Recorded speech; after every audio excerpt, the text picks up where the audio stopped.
জনপ্রত্যাশা পূরণে নির্বাচন কেন্দ্রিক সংস্কার শেষ, দ্রুত ভোট দেওয়ার দাবি জানিয়েছেন বিএনপি স্থায়ী কমিটির সদস্য খন্দকার মোশাররফ হোসেন। তিনি বলেন, বাকি সংস্কার জনগণের নির্বাচিত সরকার এসে সম্পন্ন করবে।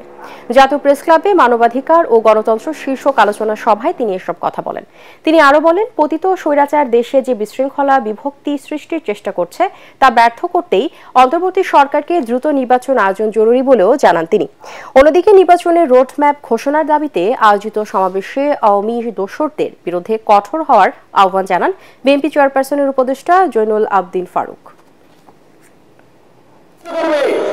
এদেশের ছাত্র জনতা গত 16 বছর যাবৎ আন্দোলন করে এই জুলাই আগস্ট মাসে চূড়ান্তভাবে গণ অভ্যুত্থান সৃষ্টি করে আজকে যে সরকারকে প্রতিষ্ঠিত করেছে, সেই সরকারের দায়িত্ব এই সকল ষড়যন্ত্রকে ধূলিসাৎ করে দিয়ে এদেশে এমন একটি নির্বাচন দেওয়া, যেই নির্বাচনে জনগণ তাদের নিজের ইচ্ছা মতো পছন্দ মতো লোককে স্বাধীনভাবে ভোট দিতে পারবে।